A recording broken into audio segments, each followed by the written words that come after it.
Hello, the world. This is They Will Hey. Kill, a Hi, true crime guys. podcast. I am Courtney Eck, And I'm Zadiac. and it's Sadie's night, and she told me you were probably going to get angry tonight. It's an anger night. Oh, boy. Oh, gosh. It's really not good, you guys. Ugh, tell us everything. I will. Everyone, get your punching supplies. Get your man dummies. Let's set them up. Right? Big Yeah, time. cool. This is the terrible murder of Jordan Davis. So if you haven't already, please go watch the HBO documentary 3.5 Minutes, 10 Bullets that covers this case. I've never even heard of that. Go watch it I will. right now. Great. It'll make you cry your face off. I don't want to do that anymore. On November 23rd, 2012, in Jacksonville, Florida, 17-year-old Jordan Davis was out with three of his best friends, Leland Bruson, Tommy Storns, and Tevin Thompson. It was the day after Thanksgiving, and the young men were out of school on break for the holiday. It wasn't uncommon for the four to hang out together, seeing each other almost every day. This day was no exception. They decided to go to the mall. Not only was it Black Friday, maybe they could get in on the good sales, but they also thought maybe they could meet some girls there. Heck yes. Mm-hmm. I mean, who what doesn't malls are love? for? I know. One of the guys, one of the teens that was interviewed, he was like, "Yeah, I had to go home and change clothes before we went to the mall because you don't know who you're gonna meet." It's like, so true. I'm just so glad there's kids are still going to the malls in 2012. The amount of ozone that we destroyed aquanetting our hair in preparation for the mall I can in smell it. the late 80s and early 90s. Yes. Sorry, Gen Z. Sorry. It's not huge corporations and It's us. manufacturing. It was mall kids. Yes. So Jordan's girlfriend also worked at the mall, so they stopped in so he could say hi. After spending a few hours there, they left. At around 7:30 p.m., the teens decided to stop at the Gate Petroleum gas station to buy gum and cigarettes. Tommy left his red SUV running as he ran into the gas station, leaving his friends in the car to listen to music while they waited. Eyewitnesses all agreed the music the friends were listening to was, quote, very loud, but otherwise the boys were keeping to themselves. Meanwhile, 45-year-old Michael Dunn, driving a black sedan, and his fiancée, Rhonda Rower, pulled into a parking space alongside the passenger side of the SUV. I can already tell I don't like him. Oh, Courtney. I can just tell. I can tell. Rhonda, no. Rhonda ran into the gas station to buy white wine and chips, while Dunn waited in the car. Before she got out of the car, Dunn told her, quote, "I hate that thug music." I remember this case. Dunn would later disagree and say he called it rap crap. Oh, so much better. So much less offensive. While waiting, Dunn, who is a middle-aged white man, said the loud music annoyed him, and he rolled down his window and asked the teens, who were all black, to turn it down, saying, quote, "Can you turn the music down? I can't hear myself think." If it's too loud, you're too old. That's what they should have said back. If it's too loud, you're too old. Move your car. There's so many. Yeah. Tevin, who was in the front passenger seat, did as he was asked, but when Jordan, who was the only one in the SUV with his window down, told his friend to turn it back up, saying, quote, "Fuck that, turn it back up," Tevin did. This started an argument between Jordan and Dunn, the two yelling back and forth. Witnesses said that Jordan swore at Dunn and called him a, quote, racially derogatory word, and Dunn was heard saying, quote, "You're not going to talk to me that way." Dunn then pulled out a gun and started shooting at the SUV through his open window. What the absolute fuck? What? Like, entitlement? Even just to think that you can tell someone else to turn their music down when you're not in a movie theater or at work or someplace that people need to be polite and focused. You're going to be here for 15 fucking minutes at the absolute longest, probably more like 4 minutes. Just, ugh. Just Yep. leave them alone. Yep. You don't like the music? Don't park right next to where the music's playing. Like, so there's just so much. Roll up your window. Move on with your life. By this time, the driver of the SUV, Tommy, was back in the car and started to back out to evade the gunshots. To get a better shot, Dunn opened his car door, got out, and continued firing at the SUV in a shooter stance Oh my God. as the boys tried to duck for cover. Oh my God. Dunn ultimately shot his weapon 10 times, hitting the SUV with every shot. It's just like, what? There's just I no just- words. No. Tommy drove a short distance to a nearby parking lot to get away from Dunn. He said Jordan was in the back seat gasping for air. Leland, who was sitting in the back next to Jordan, later testified that he could tell Jordan was in trouble. He was slumped over and couldn't breathe. Leland grabbed Jordan to help him sit up, but realized his hands were covered in blood and that his friend needed help urgently. They called 911 and Jordan was rushed to the hospital.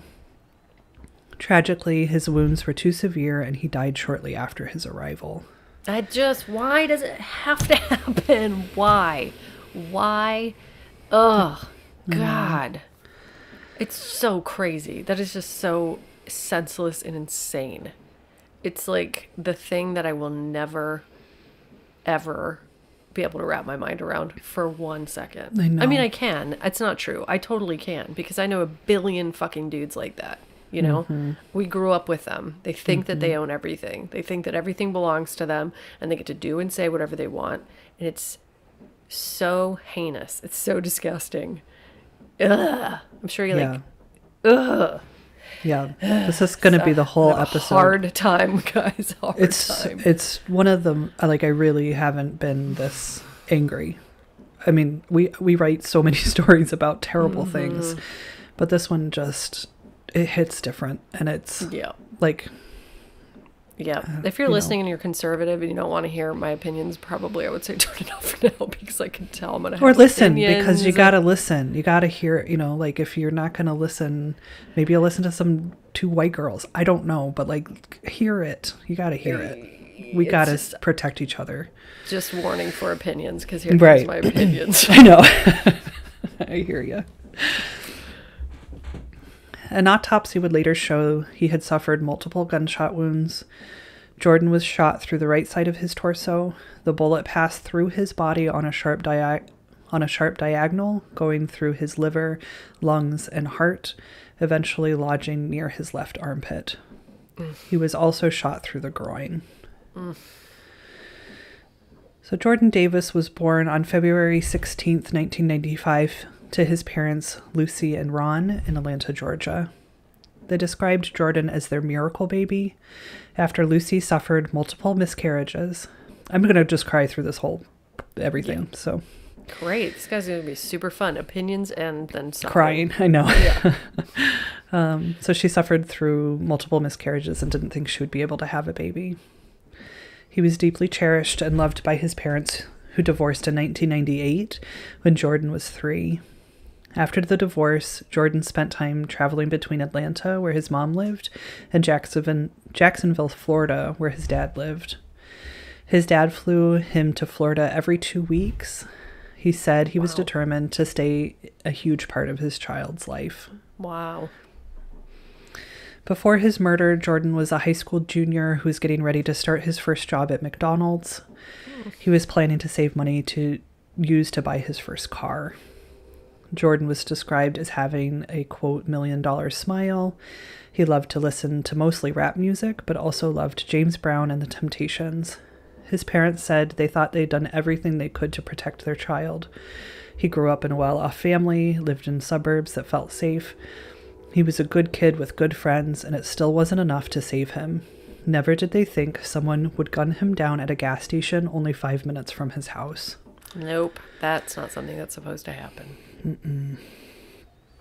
So after shooting at the teens in the red SUV, Dunn waited a few seconds for his fiancée to get back in the car, and then he drove away. Of course he did. Of course he did. what's he gonna do? Like, just sit there and take it? Like, if you're that fucking entitled that you think you can shoot at a car full of kids, like, you think you can just drive away. You can just go home and wait for the consequences, you know? Yep. You're not gonna help them. You're gonna, ugh. Gross. Yep. So Michael Imagine Dunn... being his fiance. Well, I mean, you already know. If you're his fiance, you already know. You don't come out and, like, be shocked by his behavior. This is not the first time he's done something like this. No. But still, you're just in for some chips and some fucking yellowtail, and you come out and... So Michael Dunn and Rhonda Rower had traveled to Jacksonville to attend the wedding of Dunn's son. They arrived in Jacksonville Thursday evening, bringing their new puppy along, and attended the wedding Friday afternoon. After enjoying the reception for a few hours, they left early to get back to their puppy. As they were heading to the hotel, they decided to stop at a gas station for more wine and snacks. Rhonda would later... they just finished his son's wedding. Yes. You're supposed to be blissed out, pumped, happy, lovey, love, love, love. But you know should what have he like was? puffy eyes and like a migraine from crying from the toasts. Instead he was homicidal. Yeah, he was probably drunk. Still, you should be happy drunk unless you're a terrible person. Unless you just don't get happy of- drunk. God. Yeah. So Rhonda would later testify that they had both had 4 to 5 drinks at the wedding. No doubt Dunn was a bit tipsy and happy to start a fight with what he considered a handful of, quote, thugs.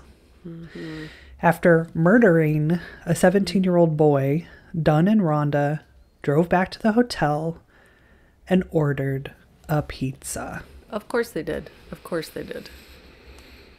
Dunn never contacted police. The couple left the hotel Saturday morning at 10:30 a.m. and returned home. What the fuck? Dunn was arrested a few hours later after an eyewitness gave Dunn's license plate to the police.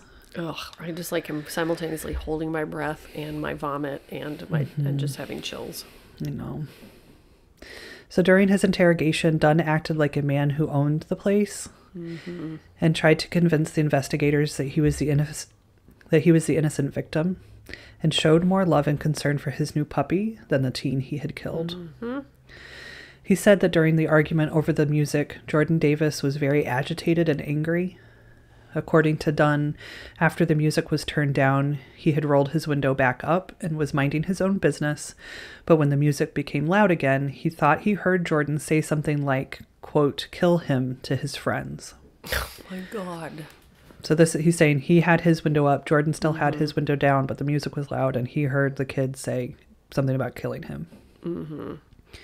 Dunn rolled his window back down and asked Jordan if he was talking about him. In response, Jordan leaned down and pulled out what he thought looked like a shotgun or a lead pipe. Dunn then told police that Jordan said to him, quote, "You're dead, bitch," and then opened his door. Dunn said he was terrified for his life, so he reached into his glove compartment and retrieved his concealed weapon, which he had a permit for, and started shooting. Okay, I'm no physicist, but if somebody's already got their door open and a shotgun pointed at you, you don't have time to get your gun out and open fire. You are already dead. Right. You know what I mean? Like, Totally. if that kid is that far in the process of trying to kill you, like, A, he would have shot something around you, on or around you, but B, you don't have time to, like, process this, get to your glove compartment, open it. Totally. Nope. Cock the gun, do whatever you need to do. Yeah. Yeah. Yeah. No. Yeah. If that's really happening, you drive out of there. You back up. You leave. Exactly right. Yes. Or you duck because you're Or getting shot or at. whatever. Yeah, you run Because away or A you kid is, yeah. Yeah.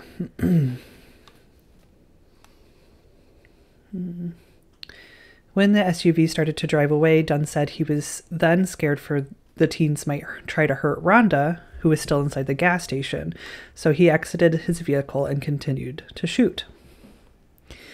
Oh, I know. When authorities told Dunn there were never any weapons in the SUV, Dunn said they probably threw it out the window. In response, police said the SUV never made it further than a few hundred yards away, and no weapon was found anywhere near the scene. Duh. Dunn said he wasn't making it up and he couldn't explain how the weapon magically disappeared. He also told police that he called his friend who was in law enforcement on the way back to the hotel to find out what he should do about the shooting. But when police questioned Rhonda, she said Dunn's friend had actually called him and Dunn never mentioned the shooting to him. Rhonda was also adamant that Dunn never mentioned anything to her about Jordan having a weapon. Not the night of the shooting or the next day. At least she's being honest. Right? I know. Yeah. It's incredible. That is incredible. Mm-hmm. And she's a super timid, like shaky, at least, the footage that I saw of her at trial. Mm-hmm. Not somebody that you would expect to be able to stand up to her, like angry, violent fiance. She's probably happy to be rid of him. Yeah, very likely. 3 days after killing Jordan Davis, Michael Dunn was arrested on 3 counts of attempted murder and 1 count of first-degree murder. Good. Straight away, it was clear that Dunn's defense would be the, quote, stand your ground law, which passed in Florida in 2005. Mm-hmm. This law says, quote, people may use deadly force when they reasonably believe it to be necessary to defend against deadly force. Great bodily harm, kidnapping, rape, or in some jurisdictions, robbery or some other serious crimes. I feel like that's already a thing, though, right? Like, did they really need to pass a whole ass other law? Because I feel like that's just self-defense already exists. Right. So the difference in stand your ground is that people have no duty to retreat before using the deadly force. Oh, yeah. Right? No, thank you very much. So that if, like, the George Zimmerman, Trayvon Martin, that was the big thing, like, George Zimmerman should have retreated and he didn't, but stand your ground. You can stand your ground. You can advance on them versus you have defending yourself and getting the fuck out. Right. Right. It's okay to shoot at people before you try to flee. Is what stand your ground law is. Great. Cool. Yeah, it's really great. So I love this weird aggression that we legislate. Mm-hmm. It's so comfortable to live here sometimes. Why do we do it to each other? God, I don't know. So an interesting and horrifying side note, a study found in the state of Florida when the stand your ground law is used as a defense for someone who killed a black person, they were found not guilty 73% of the time. I don't think anybody is surprised by that statistic, except for people who live in Florida. When it was used in the defense of someone who killed a white person, they were found not guilty only 59% of the time. Of course. Right? They are, yeah. Of course. So this law was talked about widely in the infamous case of Trayvon Martin, who was killed by George Zimmerman. Zimmerman said he was afraid for his life, so he shot and killed 17-year-old Trayvon. Jordan's murder happened only 9 months after Trayvon's and was surely fresh in Dunn's mind, as he was trying to find a reason he killed an innocent teen. As Dunn sat in jail awaiting trial, his defense team was busy trying to paint Dunn as a good man whose crimes weren't racially motivated. But letters he allegedly wrote to family while in jail painted a different picture. Oh, tell me everything. Oh, I'm like, feel this in every cell of my body. I'm so mad. Yeah, I was writing this while sitting next to Ryan, and I kept like stopping. I mean, like, you won't believe this. You won't. But he was like, you got to move because you're never going to get this written. Like, if you just tell me about it. But I was so mad. I was so mad. Yep. And sad and horrified by this fucking asshole. Yep. So in a letter to his grandmother, Dunn wrote, quote, "The jail is full of blacks and they all act like thugs. This may sound a bit radical, but if more people would arm themselves and kill these," I would assume it says expletive, but I assume it says fucking idiots, "when they're threatening you, eventually they may take the hint and change their behavior." God. In a different letter, grandmother? Yeah, this is allegedly. I couldn't Mama. find. Yeah, I found it was like a Huffington Post article, and I couldn't find the details of like how they got their hands on the letters, but it was also reported in one of the Jacksonville local news organizations. So somehow the news got these letters. So I don't have proof that he wrote them for sure, but no, I'm assuming he did, and I'm assuming that Mama is not the very nicest person in the world either. But right. God, Yes. people like him are just so not bright when it comes to getting away with shit, because Well, when you to live... have that level of entitlement again, to like Right. think that this is okay and you're going to get away with it, then you just continue to think that you're going to get away with all this stuff and you can do and say whatever you want into infinity, and the United States judicial system is going to be on your side because you're a dumb white dude. Right. Well, and you're surrounded by racists, and you're, the political beliefs are racist, and most of the time, just don't think there's anything the time wrong you're with right it. about that. Most of the time you're right. You do get away with it. Yep. So in a different letter, he wrote, quote, "I'm really not prejudiced against race, but I have no use for certain cultures.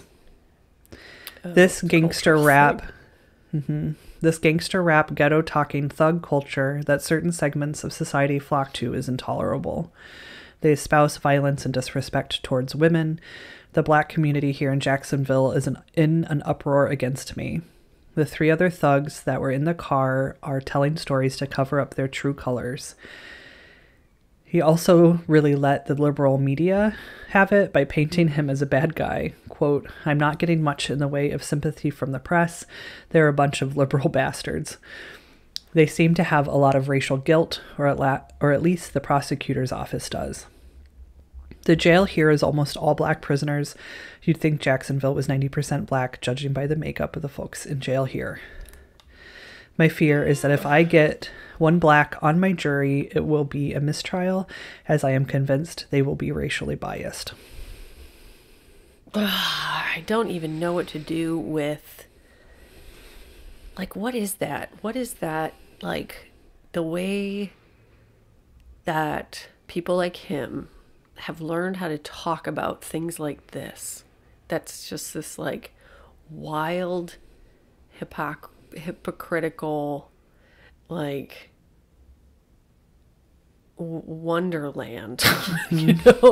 What is it? Where did it come from? I mean, Fox News, clearly, but where else? Like, and how do you just live in this world? How's your brain, like, not know to tell you to stop doing that? No, it's so I don't weird. understand. I know. It's like so generations of weird. racism and bigotry and misogyny, and it's like... Well, it's like, I mean, for real though, does your brain just hear one of those things that, he says that, like, the statistic, those misnomers, like, well, there's 90% of black men in prison, so there must be 90% of bad black guys, or just dumb. So you hear that, and then your brain's like, oh yeah, I'm going to remember that, I'm going to hold on to that, and then continue to use that, and then the other half of your brain... narrative. Right, but the other half of your brain never says, but you just literally gunned down 14, like, how does that happen? I don't know. It makes me sick. I don't know. We need to, like, have a brain rally and just get all the brains together. No. And just have a serious conversation. Have a come to Jesus with the brains of America. And be like, why are you letting them get away with this? This doesn't make any sense. Right. Where's your critical thinking? Yes. Where's your empathy? How do you benefit from this as a brain? Like, I understand as a person, a whole body living out in the world with consciousness and a bunch of other senses working together. But as a brain, you need to do better. Right? You're the most complex, like, miraculous thing on this planet. And that's the shit you're putting together up there? Like, you got a lot of other tools in your toolbox that you are not using, and that you should be ashamed as a brain. Totally. As a person, fine, I get it. People are just fallible and complicated and stuff, but brains, being shitty. Come on. Right? So a former neighbor of Dunn's told reporters that he was not surprised by Dunn's behavior. He described Dunn as arrogant and controlling, saying that Dunn's ex-wives told him that Dunn was violent and abusive toward them, although he never personally witnessed this. The neighbor also told reporters of a discussion he had where Dunn asked him if he knew anyone who would, quote, take care of someone who infuriated him. Yep. It was an unrelated incident. He believed Dunn was wanting to put a hit out on this person. Dunn's daughter defended her father, saying, quote, he's going to protect himself if he sees no other way than to bring out his gun, then that's what he's going to do. She described her dad as a, quote, good man. He's not a racist. He's very loving. Some pretty convincing evidence that points just to otherwise. Say so. Right. So Dunn's trial began in February of 2014. All three of Jordan's friends who were in the SUV that night took the stand. Tevin, who had been the one to turn the music down, talked about how he'd never ever heard a real gunshot until Dunn started shooting at them that night, and how scared they were to get away. Mm-hmm. And these are their boys. They look like children on the stand. They're children. They are children. Yes. And it's just, it's so sad. So sad. During cross-examination, Dunn's attorney tried to make the teens look like, quote, thugs. Mm-hmm. He tried to get them to admit they had stashed a weapon as they fled the gas station, but all three boys stuck to their original story that they had been unarmed the night of Jordan's murder. And it's like the defense attorney is also seems like a real garbage human. These boys are traumatized, and they witness their best friend get murdered, and the defense attorney would ask questions like, well, didn't Jordan have a temper? And they would be like, well, I mean, he had a mouth on him. He was a good guy. And just like, this wasn't, teenagers are mouthy, period. Yeah. Yep. They're terrifying. Yeah. Like as an age, like teenagers are, they don't care, and they're going to say what they think, and that is the order of things. That's how it should be. Yeah. But think about how much better, more perfect, exemplary, like think about our new Supreme Court justice. Hooray! Yes. Like the most qualified ever in the history of all Supreme Court justices. Can't smile, can't frown, can't do anything. Like just has to be so perfect. So perfect. So much more perfect because of the color of her skin. Yep. Let alone some kids who like fucking rap music. Like, who are otherwise just good kids, being kids, going to malls, stopping at stores for cigs, and then their families having to live through that trauma. Like, it just would shake your whole world straight to the damn core, because it's like you're never safe. Nothing makes sense. Nothing's fair. Nope. And had it been a car full of white boys playing their Blink 182 or whatever, like it wouldn't have been an issue. He would have been, look at those guys, and bought him a beer or something. Exactly. Like, you kids, I don't understand your music. Yep. Gross. And they would have all continued to live their lives. Yep. So Dunn's defense did use the stand your ground law as the reason behind Dunn's actions. And Dunn took the stand in his own defense, where he cried about his puppy and did his best to come off as the victim. Like, just, if you really should, you should really watch the documentary. I don't think I can. I am so disassociated right now. My emotions are far, far, far away from me, because I can't. Yeah. My heart can't handle it. My soul cannot handle this shit anymore. No, he's up there, and he looks just like you would expect him to look. And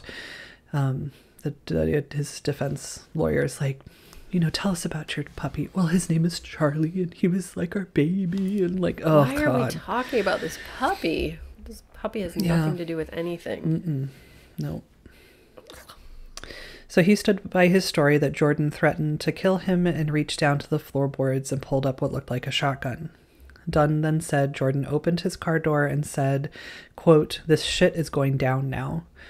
Dunn was afraid Jordan was going to kill him, so he reached in his glove box, pulled out his gun, and started shooting. Dunn said he experienced, quote, "tunnel vision," and had a hard time realizing what was happening around him. Once he realized the SUV was backing up away from him, he started to worry for Rhonda's life, so he got out of his car and continued to shoot. So he kept his story, more or less. Right. Rhonda took the stand and stuck to her story that Dunn never once mentioned Jordan having a weapon.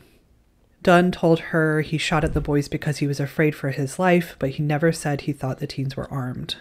And like we've already talked about, it is amazing that she stuck to that story, knowing that that was really sort of the linchpin in his case, was whether or not he truly believed they were armed. Right. And had she been like, oh yeah, he said that he had a gun for sure. Yeah. Case closed. He would have gotten away with it. He would have 100%. totally gotten. Yep. Blah. Thank God for Rhonda. And it's because she wanted out of there because that guy sucks. Yeah. The documentary does a lot of jail calls between the two.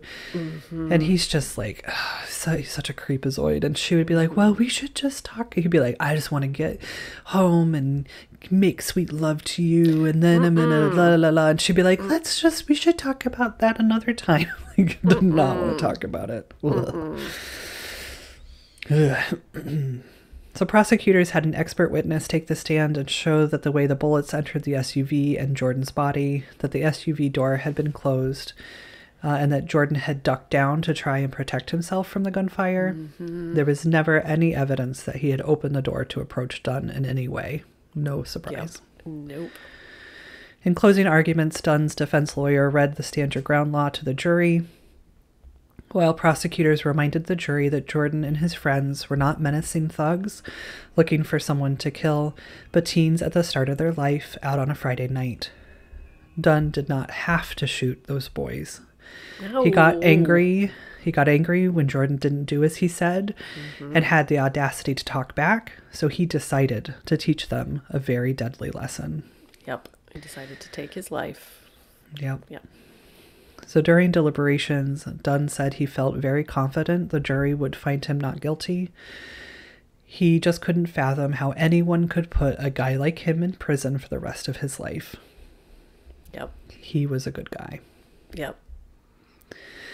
On February 15th, 2014, after more than 30 hours of deliberation, the jury found Michael Dunn guilty on 3 counts of attempted murder. Unfortunately, they could not reach an agreement on the charge of first-degree murder. The judge declared a mistrial on that count, so just the 1 count. Right. Jordan's parents had mixed emotions about the verdict, glad that Dunn would be held responsible for some of the actions, but devastated it wasn't clear to the jury that Jordan was an innocent victim who didn't deserve to be killed that night. It's an interesting choice to go for first-degree murder. That was probably a bad call, I think, on the side of the prosecution, because that would be very hard to prove as first-degree murder. Maybe second-degree, even manslaughter, you know, because it wasn't premeditated. I mean, maybe for a second. I think there was enough premeditation. Like, he had enough opportunity to leave. To drive away, yeah. And he was also, like, point-blank range. They were parked right next to each other. Like, you can't shoot into a car full of 4 people without the intent to kill them. Yeah. Like, there's no other reason, right? That you would do something like that. So I think it is first-degree murder. Yeah. There isn't, like manslaughter would be like, oops, I didn't think I would kill them by whatever. I just think it would be hard to get a jury to convict on first-degree murder for, between strangers, heat of the moment sort of thing. You know, especially if you're using stand your ground, it's, kind of a crime of passion sort of thing, which isn't, usually a first degree charge. Yeah. But maybe they're a bunch of fucking racists too. And so they tried to they put first degree knowing it wouldn't go through. You know what I mean? Yeah. I don't know.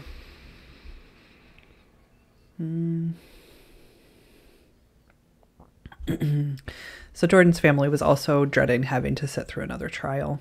Yep. The Florida State Attorney's Office released a statement right away saying that it would seek a retrial for this charge. Dunn's attorneys requested that the sentencing on the other 3 counts, was 4, the attempted murder counts that Dunn had already been convicted of, be delayed until after Dunn's retrial. He faced a minimum mandatory sentence of 20 years for each count of attempted second-degree murder and up to 15 years for firing into a vehicle. So he was already going away for a very long time. Yeah, totally. Almost 2 principle. Yeah. Almost 2 years since Jordan's murder, jury selection in Dunn's retrial began on September 22nd, 2014. Opening statements took place the next day. Both the prosecution and defense stuck to the same arguments as before, but this time in front of a new jury. The retrial lasted 2 weeks, and this time the jury only deliberated for less than 6 hours before finding Michael Dunn guilty of first-degree murder. Yeah, yes, yes. During the sentencing hearing, the judge talked about how complicated the Stand Your Ground law was, and then told Dunn, quote, "And while that debate about the law will continue, I'm sure we should remember there's nothing wrong with retreating or de-escalating the situation. Mr. Dunn, this tragedy could have and should have been avoided." Then he sentenced Dunn to life in prison without the possibility of parole, plus 90 years for his other charges of attempted murder. Finally, a good feeling. Even though I have very complicated feelings about our judicial system, I'm very happy to hear that in this case. Yes. Dunn will spend the rest of his life behind bars. Bye. All of Dunn's appeals, including one to the Supreme Court, have been denied. Good. Dunn continues to stand behind what he did that night and claims to be the victim. He said that the blame for that night and his consequent imprisonment lay squarely on the the shoulders of a murdered 17-year-old unarmed black boy named Jordan Davis. Fuck that. After Jordan's murder, his mother, Lucy McBath, used her grief to help others. She joined Moms Demand Action for Gun Sense in America as a national spokeswoman. She attended a speech on gun violence at the White House given by President Barack Obama and testified in Senate committees about the Stand Your Ground law. She joined the gun control advocacy group Mothers of the Movement, which was composed of Black women whose children have been killed by gun violence.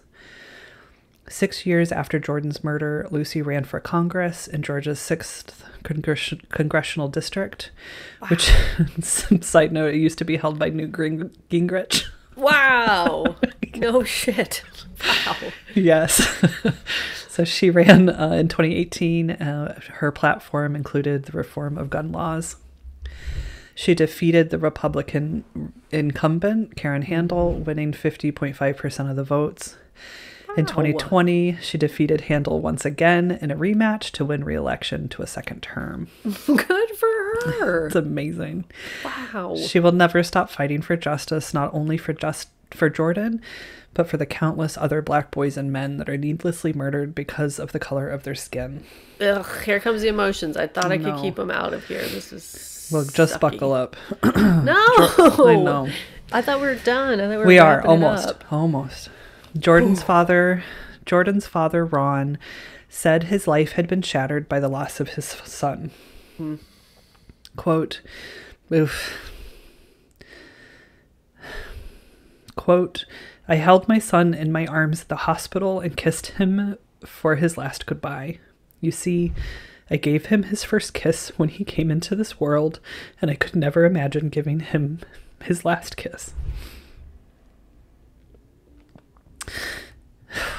And that's this terrible, terrible murder of Jordan Davis. Ugh, God. Ugh. Ugh. There's just nothing to say and everything to say at the same time. Just don't do that. Raise better people. Brains. Yeah. Brains of America. You can do better than this. You can solve math instead. You know, choose math over senseless violence. Senseless gun violence. Yeah. Why? Unleaded gasoline? Is that to blame, brains? Like, what is this? Why? I know. I would like to believe that we're evolving into a kinder species. I think we are. I think Gen Z? overall we are. Yeah. It's just... I mean, it's a very different world than the one I was born into. That's for freaking sure. But these people are always going to exist. I guess that's just karmic balance. It's gross, man. Karma? Yeah. Gross, dude. That's all I have to say to you. Karma. Sick. Cut it out. When I think you about and the brains to get together and do better. You know how, as a country, we're so young. Yep. And I just feel like we've got so much shit to figure out. Yep. You know, the fact that the first Black woman was just appointed to the Supreme Court, like, that should have happened You know, it's just like, we got so much to figure out and so much work to do. And, Yep. you know.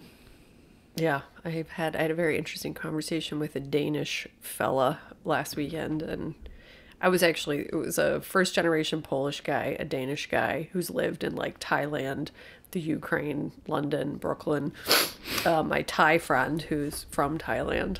And so it was a very, very, lots of perspectives, but just talking about sort of the abandonment of other cultures when you come to the United States and how it's amazing that we all live here together. Some people not by choice, but right, you know, that we all live here together and that we have so much access to so many different types of people, but that culture is something that is particularly for white people, like, where did it completely go? Lacking. Yes. Where did it go? You know, we don't have a whole lot of it, and I think that's very, very hard on souls.